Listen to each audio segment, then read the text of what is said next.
자, 오늘은 14주일이죠. 14주일 35분에 보면 당신이 그분은 성령으로 잉태되사 동정녀 마리아에게 나시고 라고 말할 때 무엇을 고백하는 것입니까? 라고 묻습니다.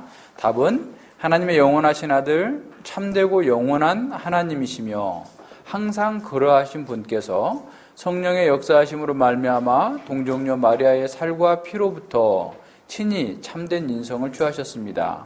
이처럼 그분은 또한 다윗의 후손이시며 모든 면에서 그분의 형제들과 같으시나 죄는 없으십니다. 그랬죠. 그러니까 이제 예수님께서 이제 이 땅에 오신 것부터 이제 공부하는 거예요. 그러니까 이제 그동안에는 예수님께서 이게 중보자가 누굽니까? 우리의 구원을 위한 중보자가 누구입니까? 묻고 그 중보자는 참 하나님이시면서 참 인간이시고 의로운 분이셔야 됩니다. 라고 하는 것에 대해서 쭉 논쟁을 이제 펼쳤었는데, 이제부터는 그 중보자가 이 땅에 오셨는데 어떤 방법으로 어떻게 오셨는가, 또 왜 그래야만 했는가?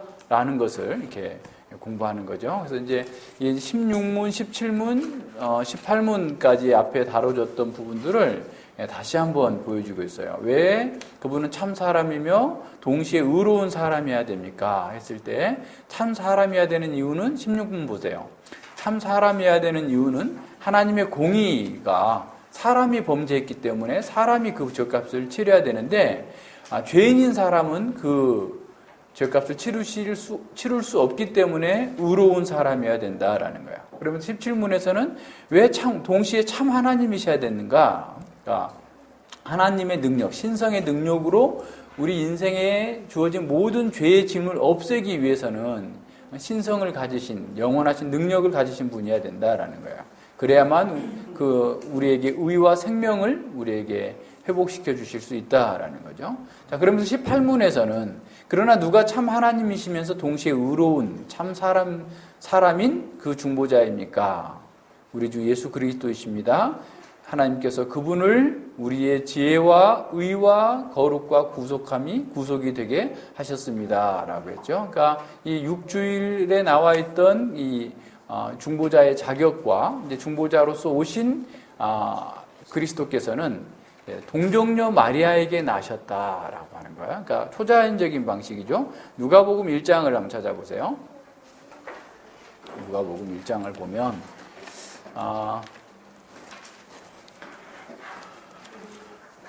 누가복음 1장에 보면 이제 그 세례 요한의 그 잉태와 관련한 사건이 나오고 난 다음에 26절 이하에 보면 여섯째 달에 천사 가브리엘이 하나님의 보내심을 받들어 갈릴리 나사렛 동네에 가서 다윗의 자손 요셉이라는 사람과 정혼한 처녀에게 이르니, 그러니까 이 정혼했다라는 것은 결혼 관계는 성립이 되었지만 실제 결혼에 들어가지 않은 상태라는 거 우리 배웠잖아요. 정혼한 게 처녀예요. 이분은 아직 정혼은 했지만 남자를 알지 못하는 사람이에요. 그래서 이제 마리아에게 들어가서 28절에 은혜를 받은 자여 평안할지어다 주께서 너와 함께 하시도다 하니까 29절에 처녀가 마리아가 그 말을 듣고 놀라 이런 인사가 어쩌민고 생각하매 천사가 일러 가로되 마리아여 무서워 말라 내가 하나님께 은혜를 얻었느니라. 보라 내가 수태하여 아들을 낳으리니 그 이름을 예수라 하라. 저가 큰 자가 되고 지극히 높으신 이의 아들이라 일컬을 것이요 주 하나님께서 그 조상 다윗의 위를 저에게 주시리니 영원히 야곱의 집에 왕노릇 하실 것이며 그 나라가 무궁하리라. 그러자 34절에 마리아가 깜짝 놀라서 천사에게 말하죠. 마리아가 천사에게 말하되 나는 사내를 알지 못하니 어찌 이런 일이 있으리까? 천사가 대답하여 가로되 성령이 내게 임하시고 지극히 높으신 이의 능력이 너를 덮으시리니 이러므로 나실 바 거룩한 자는 하나님의 아들이라 일컬으리라 그랬어요. 그러니까 하나님의 아들이 중보자로 참신이시며 참 인간으로 오시는데 어떻게 오시냐면 성육신하신, 그러니까 처녀, 동정녀 마리아를 통하여서 나시게 되었다라고 하는 사실을 이제 보이는 거죠. 그러니까 사람들은 이 사실을 믿지 못하는 거예요. 어떻게 사람이 동정녀에게, 처녀에게서 사람이 나냐? 그 말도 안 되는 거야. 라고 하면서 사람들이 이 사실을 믿지 않으려고 하는 일이 계속 있었어요. 이건 초대교회 당시부터 있었던 거예요. 왜냐하면 초대교회의 이제 헬라 사상에는 영은 의롭고 거룩한 것인데 육은 아주 악한 거라고 생각을 했어요. 플라톤의 그런 생각이죠. 그래서 이 하나님이 육을 입는다라고 하는 것은 도무지 말도 안 되는 그런 거였어요. 그래서 이제 그 사람들이 그것을 해결하기 위해서 어떻게 했냐면 육신을 입은 것처럼 보이게 되셨다. 그러니까 가현설이라고 해요. 가짜로 도케티즘이라고 하는데 육신을 입은 것처럼 보였지 실제로는 입지 않았다라고 얘기하는가 하면 어떤 이단들은 예수님은 아예 처음부터 그러니까 인간의 그 마리아의 몸을 입고 나왔지만 하늘에 있는 거룩한 육신을 입고 왔다라는 식으로 이제 얘기하는 사람들도 있고 등등의 많은 얘기가 있어요. 또 이제 과학적으로 이걸 증명하려고 하죠. 어떻게 예수님이 뭐 잉태했는가. 지난번에 이제 황우석 사태 났을 때, 그러니까 황우석의 거짓말을 자꾸 언론들이 이제 거짓말이 아닌 것처럼 하려고 이게 하다 보니까 뭐 처녀 생식이 됐다. 뭐 어쩌고 하면서 별 이상한 얘기를 다 하는 거죠. 그러니까 처녀 생식이라고 그러면 과학에서 했다고 그러면 믿는데, 그죠? 하나님 거라고, 하나님의 말씀, 하나님의 아들이 우리를 구원해 주러 오셨다고 하는 것에 대해서는 사람들이 믿지 않으려고 하는 이런 그 경향들이 있죠. 그래서, 우리가 과학을 가지고 무슨 창조를 증명하고, 과학을 가지고 성경을 증명하고, 이런 식의 방법은 굉장히 위험한데, 그 이유는 뭐냐면, 과학이 권위에 초점이 되는 거예요. 과학이 권위에 초점이 돼가지고 과학적으로 맞으면 받아들이고 안 맞으면 안 받아들이겠다라고 하는 그 태도이거든요. 그건 또 다른 우상숭배예요. 그러니까 그것은 잘못된, 과학도 내일 바뀌어요. 방법도 바뀌고 과학이 말하고 있는 것이 진실이 아니에요, 사실. 그래서 이제 과학에서도 뭐가 나타났죠? 과학 철학이라는 것들이 있어요. 정말 그것이 정당한 건가, 그렇게 사용하는 것이 옳은 건가 등등을 이렇게 따져보는 그런 이제 학문 분야로서 과학 철학이 있는데, 과학적으로 이걸 증명하려고 해서는 안 돼요. 성경에 있는 것은 그냥 믿음으로 우리가 보는 거예요. 믿음으로. 이 사실을, 이걸 믿지 않으면 구원이 없어요. 예수님의 동정녀 탄생을 믿지 않으면 우리의 구원이 없어요. 왜 그러는가? 왜냐하면 예수님께서 동정녀 탄생을 하셔야만 우리가 가지고 있던, 그러니까 이 모태로부터 가지고 있었던 모든 죄를 사함받을 수가 있어요. 그러니까 우리는 뱃속에서부터 죄를 지었어요. 나와서, 태어나서부터 짓는 게 아니라 이미 다윗이 고백한 것처럼 죄 중에서 잉태된 사람이에요. 우리는 원죄를 갖고 있어요. 그렇기 때문에 중보자가 오셨을 때 우리의 이 모든 죄를 다 이렇게 뒤집어 쓰시기 위해서 사람의 몸을 입고 오셔야 된 겁니다. 그래서 이제 마리아는 깜짝 놀랐지만 이 천사의 말을 그대로 받아들여요. 왜냐하면 이 마리아는 사실은 우리가 볼 때 전에도 한번 얘기한 것 같지만 카톨릭에서 마리아를 너무 높이다 보니까 우리 개신교에서는 마리아를 또 너무 이렇게 가볍게 취급하는데, 마리아는 굉장히 큰 신앙을 가진 사람이에요. 왜냐하면 앞에 엘리사벳도 보면 사가랴, 그러니까 엘리사벳의 남편 사가랴는 제사장이었어요. 그런데도 천사가 얘기하는데 안 믿었어요. 그거 보세요. 그 18절, 17절부터 볼까요? 1장 17절, 누가복음 1장 17절 이하에 보면, 자, 그 천사가 계속 얘기하고 있는 거예요. 얘기하는 중에 이제 저가 또 엘리야의 심령과 능력으로 그 세례 요한의 사역을 얘기하는 거죠. 주의 앞에 가서 아비의 마음을 자식에게 거스리는 자를 의인의 슬기에 돌아오게 하고 주를 위하여 세운 백성을 예비하리라. 사가랴가 천사에게 이르되 내가 이것을 어떻게 알리오? 내가 늙고 아내도 나이가 많습니다. 이렇게 얘기하죠. 그러니까 나도 늙고 제 아내도 지금 애 낳을 수 없는 그런 상황인데 어떻게 그럴 수 있습니까? 라고 하자 천사가 대답하여 가로되 나는 하나님 앞에 섰는 가브리엘이라. 이 좋은 소식을 전하여 내게 말하라고 보내십을 입었노라. 그러니까 그럼에도 불구하고 믿지 못하니까 보라, 이 일이 되는 날까지 내가 벙어리가 되어 능히 말하지 못하리니 이는 내 말을 내가 믿지 아니하려거니와 때가 이르면 내 말이 이루어지리라. 그러니까 사가랴는 벙어리가 돼요. 제사장임에도 불구하고. 그러니까 이스라엘에서 최고의 율법학자이고 아주 분향을 하는, 성소에 들어가서 분향할 정도의 그러한 능력을 가진 이 제사장이었음에도 불구하고 천사의 말을 믿지 못했어요. 그런데 마리아는 천사가 전한 말을 믿었어요. 왜 그랬을까요? 우리 스데반처럼 천사가 얼굴이 환해가지고 믿었을까요? 딱 보니까 천사네. 너무 얼굴이 환해, 밝아. 그래서 믿은 거예요? 마리아는 어떻게 믿었어요? 마리아는 천사가 전하는 말이 하나님 말씀이기 때문에, 자기가 정혼한 사람이 다윗의 족속이기 때문에, 그러니까 이사야에 나와 있는 하나님께서 메시아를 보내시겠다, 그 종을 보내시겠다고 했을 때, 그게 처녀, 동정녀 잉태를 주시겠다고 하는 그런 계시의 말씀을 받았을 뿐만 아니라, 더 중요한 것은 자기가 정혼한 사람이 다윗의 후손이다라는 사실을 알았어요. 그러니까 이런 그 정확한 하나님의 말씀을 가지고 분별한 거예요. 그냥 얼굴이 훤해서 천사라 이렇게 생각한 게 아니고, 그죠? 그러니까 우리가 모든 것들을 판단할 때에도 하나님의 말씀과 정합성이 있는가, 이걸 늘 따지는 거예요. 그러니까 하나님의 말씀과 같으면, 왜냐하면 사단도 어떻게 한다고 그랬어요? 광명한 청사처럼 가장한다고 그랬잖아요. 그러니까 사단도 얼마든지 우리를 속일 수 있어요. 그러니까 외모로 속일 수 있고 등등의 하나님 말씀을 가지고도 속일 수 있어요.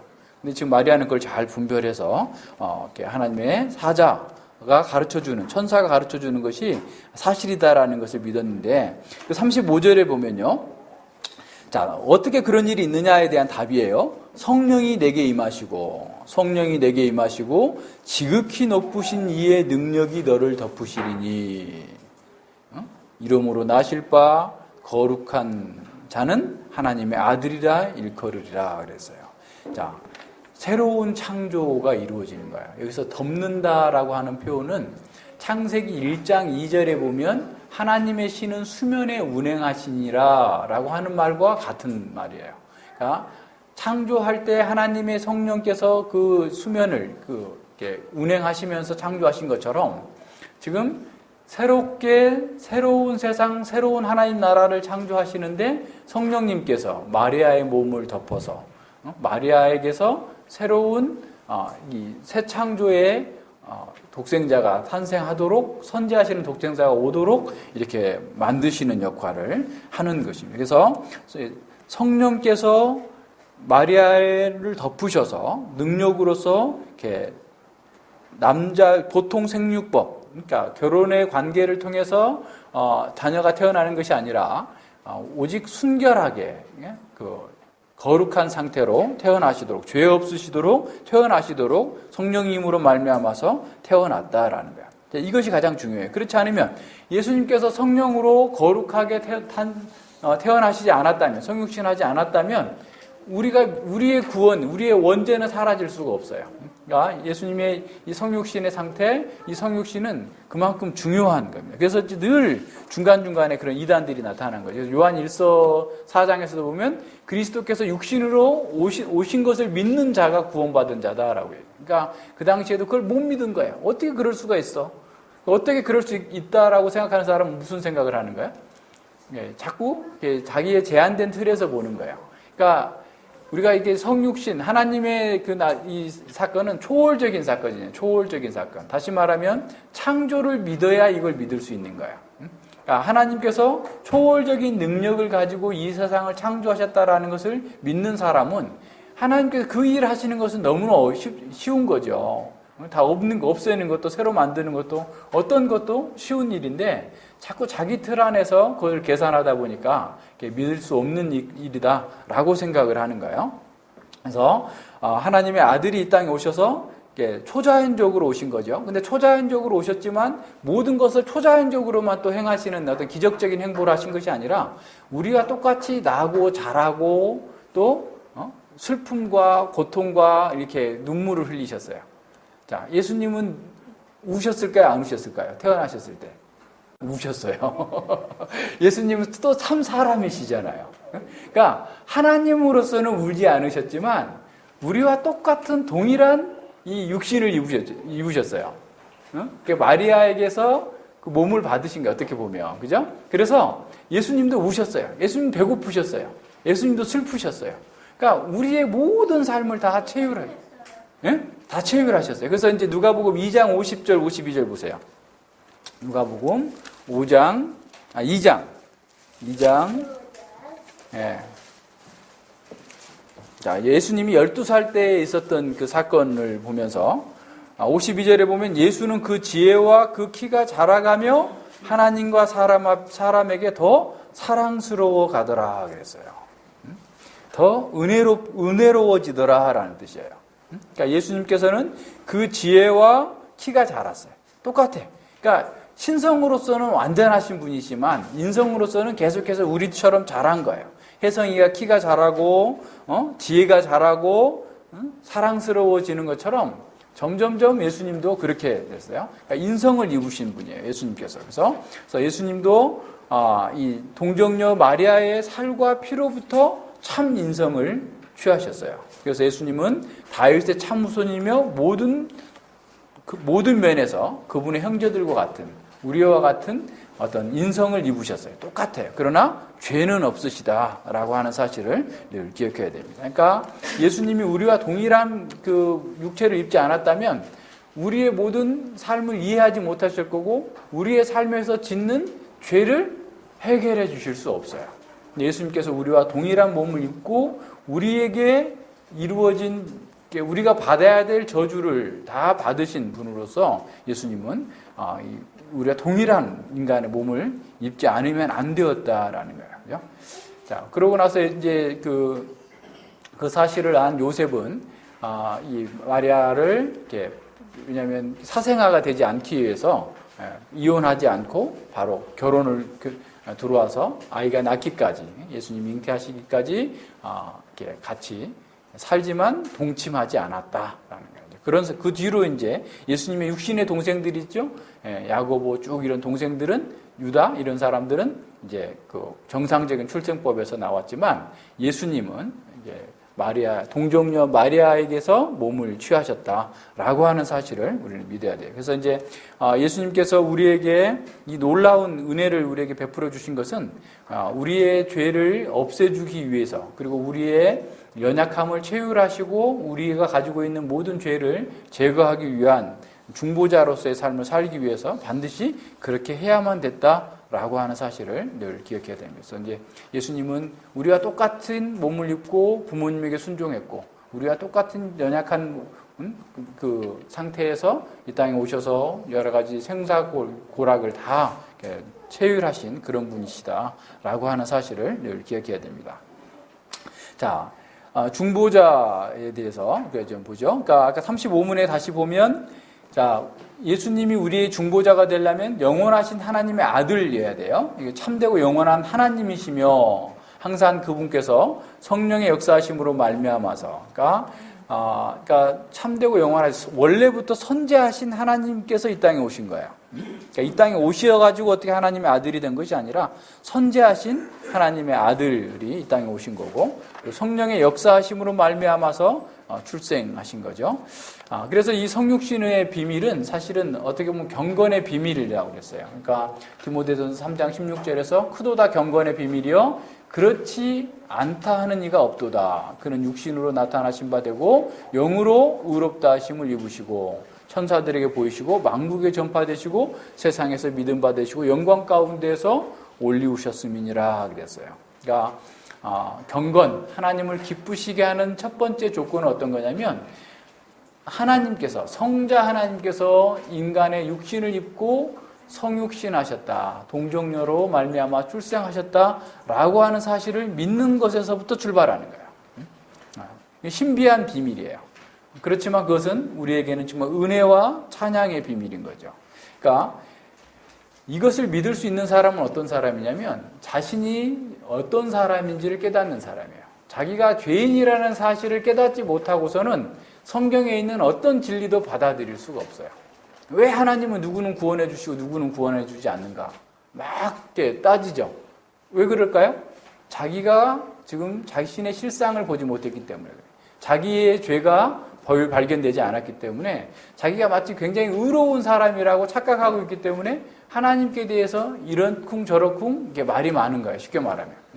그러니까 이 자신이 죄인이라는 사실을 깨닫고 잉태할 때부터 우리는 죄 중에서 잉태됐다라는 사실을 깨닫는 사람이야말로 정말 성자 하나님께서 나의 죄를 내가 뱃속에서부터 지었던 그 죄를 씻어주시기 위하여서 해결해 주시기 위해서 이 땅에 오셨다라는 사실에 대해서 감격하고 찬송하지 않을 수 없는 거죠. 그래서 이것을 사실 믿는 사람은 예수님을 참으로 믿는 사람, 예수님 안에서 자기가 어떤 사람인지를 발견한 사람만이 이걸 제대로 믿고 기쁨을 얻고 감사의 비밀인 거죠. 그러니까 이것을 알아야 돼. 이것을 모르면 사람들은 늘 이렇게 거기에서 머물러 있어요. 안 바뀝니다. 그러니까 이게 진리는 결국 우리의 이렇게 능력으로서 우리의 마음과 삶을 바꾸는데 이걸 믿지 못하는 것은 자신을 아직 보지 못했기 때문에 그래요. 그래서 요새 우리가 에레미야를 보면서도 다시 보면서도 계속 얼마나 우리가 부패한 존재인지 계속 발견하게 되잖아요. 그러니까 한 번에 다 밟아버리면 좋을 텐데 이게 한 번에 안 돼요. 우리의 눈이 어두워져 있어서 한꺼풀 양파처럼 베끼고 또 베끼고 또 베끼고 계속 나와. 그러니까 지금 내가 이런 인간이었어? 그동안에 내가 정말 몰랐는데 이런 인간이야 하면서 내가 막 진짜 푹 한숨을 쉬면서 쥐구멍이라도 들어가고 싶었는데 한 1년 후에 보면 더 나쁜 인간인 걸 더 많이 발견하게 돼. 그러니까 그러면서 어떻게 되죠? 내가 하나님의 은혜의 영광을 찬양하게 되는 거예요. 그러니까 하나님의 은혜의 영광을 찬양하는 사람은 자기 발견이 된 사람이에요. 그러니까 자기 발견이 안 되는 사람은 이거 안 믿어져요. 믿을 수 없는 거죠. 계속 이러쿵저러쿵 말이 많습니다. 뭐 누구에게나 마찬가지예요. 그래서 이제 36문에 보면 자, 당신은 그리스도의 거룩한 잉태와 탄생으로 무슨 유익을 얻습니까? 그랬어요. 이게 이제 중요한 거죠. 그리스도께서 우리의 중보자가 되시고 그분의 무흠하고 완전한 거룩함으로 하나님 앞에서 잉태되고 출생 때부터 있었던 나의 죄를 가려주시는 겁니다. 라고 그랬어요. 그러니까 하나님께서 나를 중보자 안에서 보기 때문에 나의 죄를 가려주시는 거예요.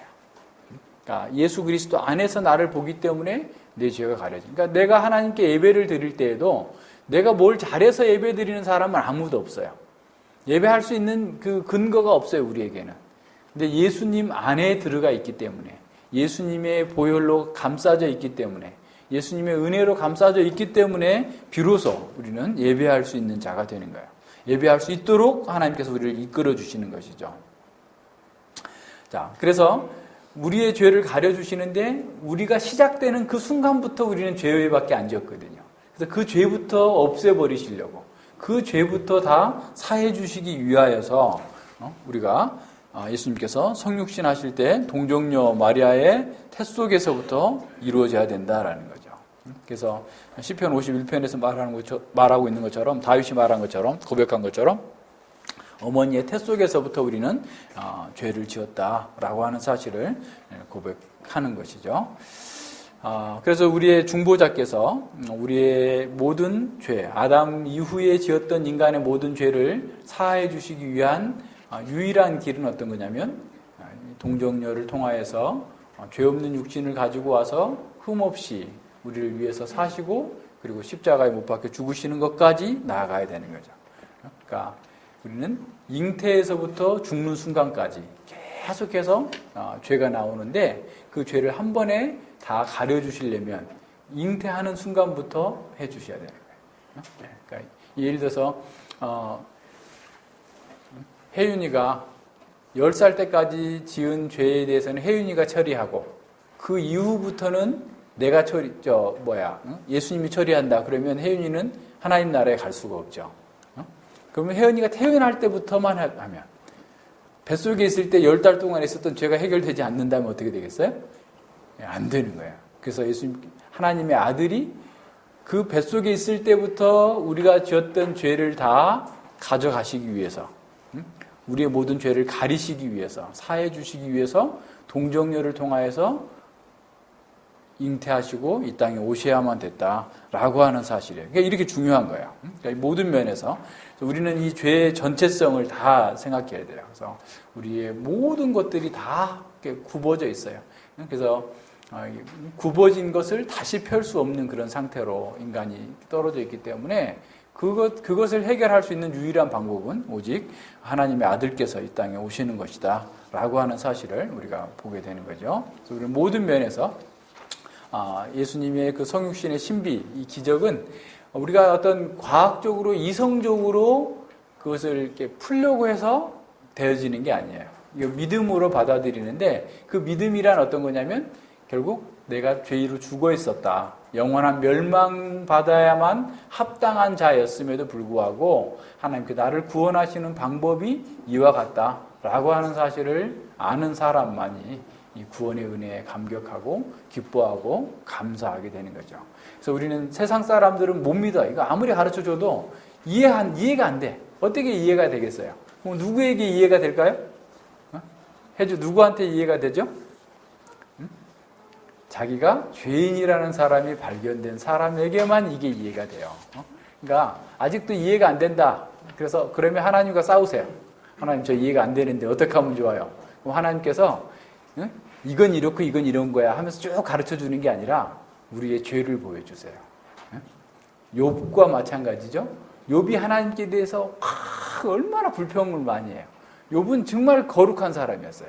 의로운 사람이었어요. 심지어 사단에게 하나님께서 자랑할 정도로, 야, 너 세상에 다니면서 욥처럼 의로운 사람 봤냐? 그거 나 경외하는 사람이거든. 이렇게 자랑할 정도예요. 근데 욥이 알 수 없는 고난을 계속해서 당했어요. 그래서 계속 욥은 하나님께 대하여서 계속 묻는 거예요. 질문하는 거예요. 어째요? 계속 자기 방식대로 하나님께 답을 주시길 바라는 거예요. 친구들과의 논쟁 속에서 계속해서 순결을 지키면서 하나님을 만나기를 원해요.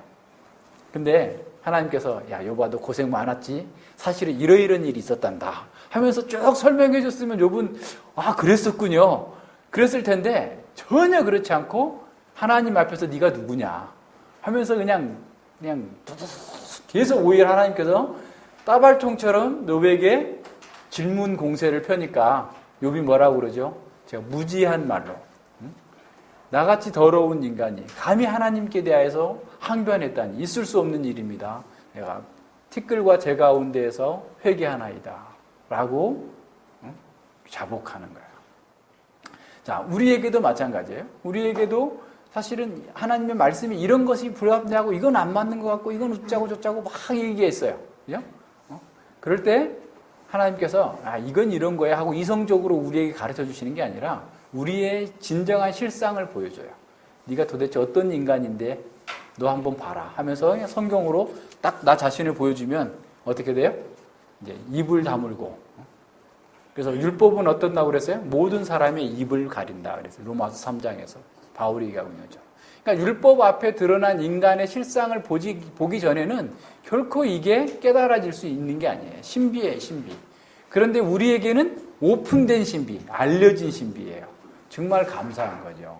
그러니까 우리가 하나님 말씀 가운데서 하나님께 가까이 나가고자 하는 자들은 늘 말씀 앞에서 자기 발견이 돼야 되고, 또 그렇게 자기 발견을 해달라고, 내가 나에게 속지 않게 해달라고, 나의 실상을 아프지만 보게 해달라고 기도해야 돼요. 말씀을 공부할 때 하나의 지식적인 차원에서 접근하는 것이 아니라 전인적인 차원에서 하나님 저를 보게 해 주시옵소서. 제가 하나님 앞에서 어떤 존재인지를 알고 그 은혜에 합당한 삶으로 살아갈 수 있기 위해서 제가 정말 제 자신의 실상을 알고 하나님의 은혜와 거룩하심을 알고 내가 바르게 살기를 원합니다 라고 하면서 긍휼과 자비를 구하는 사람, 그 사람에게 하나님께서 보여주세요. 기도합시다. 예, 하나님 아버지 감사를 드립니다. 주님께서 저희들에게 은혜 베풀어 주셔서 참으로 우리의 태중부터 범죄했던 그 모든 죄를 사하여 주시기 위하여서 선지하셨던 성자 하나님께서 인간의 이 비천한 몸을 입으시고 낮아지시고 또 성육신하시기 위하여서 이 동정녀 마리아의 몸을 취하여서 이 땅에 오셨고, 그래서 이 땅에서 인간의 슬픔과 고통과 배고픔과 아픔을 다 체휼하시면서도 죄가 없으신 그 은혜의 사역을 통해서 우리의 모든 죄를 덮어주시고 가려주실 뿐만 아니라 우리의 죄 때문에 십자가에 못 박혀 죽으시고 부활하시고 승천하셔서 지금도 하나님 보좌 우편에서 저희들을 위하여서 간구하여 주심으로 말미암아서 우리가 죄에 떨어져서 멸망할 수밖에 없었던 존재들이었음에도 늘 예수 그리스도의 은혜 가운데에서 새롭게 회복되어지고 날마다 주님께 나아갈 수 있도록 길을 열어주시고 은혜로 인도하여 주심을 감사를 드립니다. 우리가 얼마나 부패한 존재이고 얼마나 어리석고 악한 자임에도 불구하고 우리는 우리 자신을 너무나 선하게 보고 좋게 보고 자신을 기준으로 해서 하나님을 판단하고 하나님의 말씀을 거부하는 어리석음에 빠졌던 그런 존재들이었습니다. 아버지여, 저희들 긍휼히 여겨주셔서 하나님께서 이렇게 저희들을 사랑하셔서 인간이 이해할 수 없는 방식으로 우리를 구원해 주시는 그 하나님의 놀라운 은혜를 경험케 하여 주시고 오직 그 은혜에 합당하게 주님을 찬양하면서 주님께서 기뻐하시는 바를 따라 행하는 진정한 복과 자유를 누리며 주님께 찬양과 영광을 돌릴 수 있도록 은혜 베풀어 주시옵소서. 감사드리며 예수님 이름으로 기도드립니다. 아멘.